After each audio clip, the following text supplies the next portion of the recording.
So kung talagang susunod sila kay Presidente, sige, Mr. President, din namin i-impeach, papasukin nilang ICC nang magkaroon ng warrant of arrest, yung mag-ama at mawala na sa politikang Pilipinas. Yan po talaga ang mas malawakang larawan kung anong nangyayari para po talagang nagdeklara ng gera itong si Speaker laban sa mga Duterte.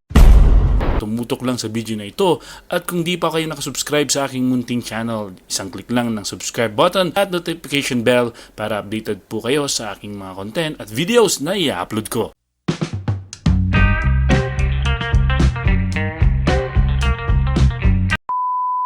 Hi BP, message po natin sa lahat ng mga nangangamusta at nagmamahal sa inyo sa social media. Oo, maraming salamat sa inyong suporta, maraming salamat sa inyong pagmamahal.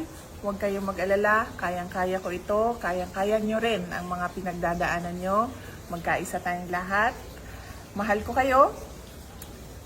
Ang lahat ng ginagawa natin ay para sa Diyos, sa bayan at para sa pamilyang Pilipino.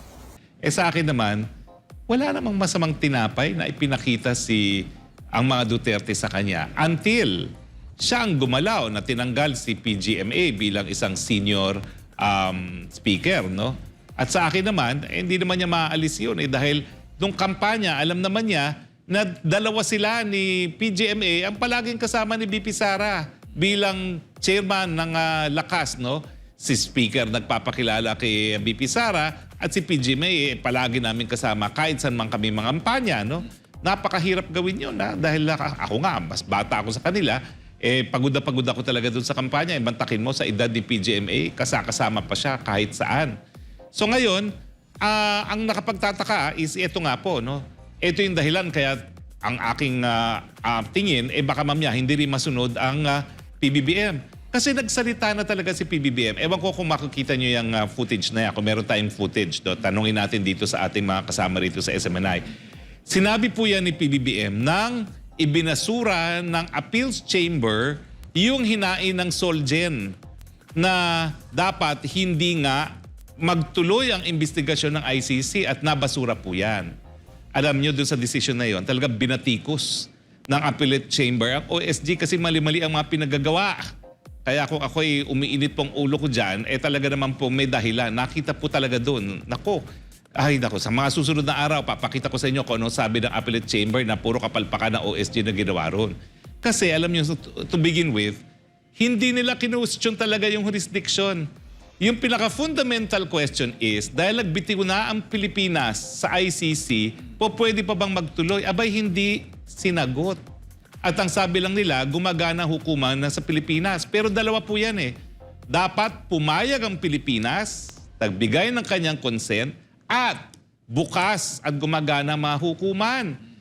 Abay, hindi pala nila sinagot at hindi nila inargue na nung naging epektibo ang pagbitiw natin sa ICC, wala ng karapatan magsimula ng preliminary investigation ng piskal ng ICC. Ang sinimulan niya, preliminary examination, pero hindi po yan kabahagi ng hukuman. Bakit ko nasabi yan? Kasi nga po, nung binuo yung ICC, tumututo ng mga Amerikano, napakamakapangyarihan ng prosecutor. Pwede niyang idemanda mga nakaupong presidente. So anong pananagutan niya? Sa Amerika, halal po ng taong bayan ng prosecutor. So gumawa sila ng isang innovation, bago, para lang mapagbigyan ng mga Amerikano. Gumawa sila ng pre-trial chamber na magbibigay ng confirmation sa lahat ng gagawin ng prosecutor. At ang sabi ng dalawang dissenting judges doon sa Appellate Tribunal, yung jurisdiction ng hukuman ay natitrigger kapag humingi na ng formal na abiso ang prosecutor sa pre-trial chamber na magsimula na ng preliminary investigation. Ang problema, nagbitiw na tayo bago pa man humingi ang prosecutor ng abiso na magtuloy sa preliminary investigation.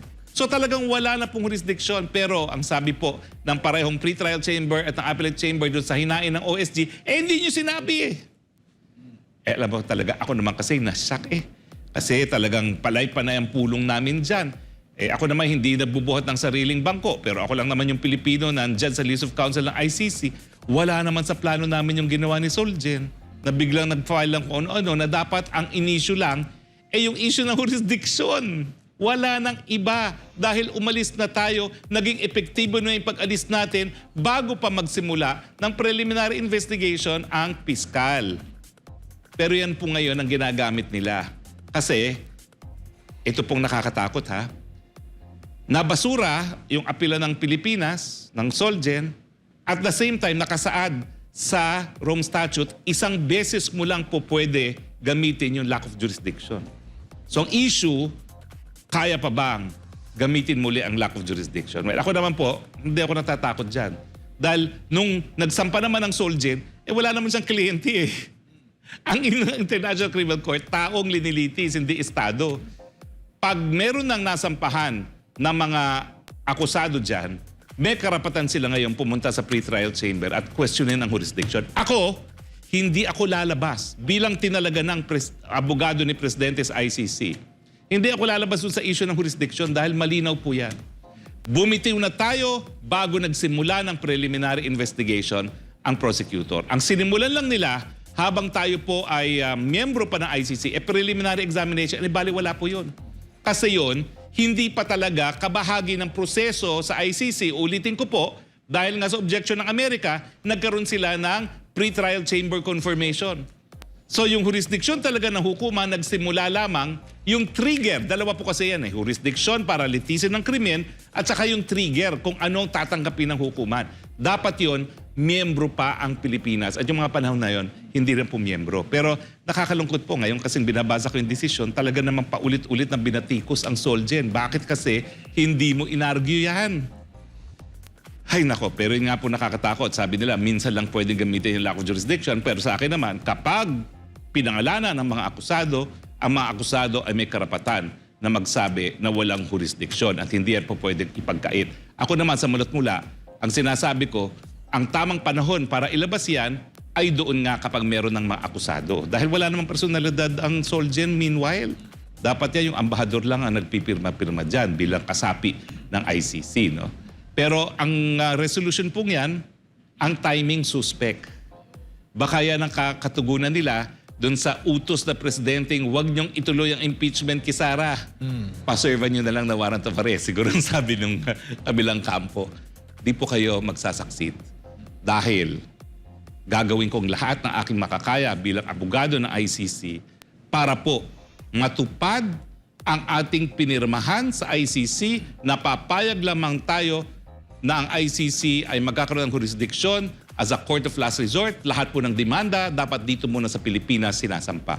At gagamitin na natin yung sinampang kaso ni Franz Castro upang patunayan na wala pong dahilan para sa ibang dayuhang at banyagang hukuman magsampa ng kaso labang kay dating Presidente PRRD, pwede po dito sa Pilipinas at tinanggap nga ng piskalya at ngayon po ay nagkakaroon na ng preliminary investigation. Mga partners, ang problema lang dito, naku, dami kong trabaho ngayon. Kahapon buong araw, ako'y nagda-draft lang ng pleadings.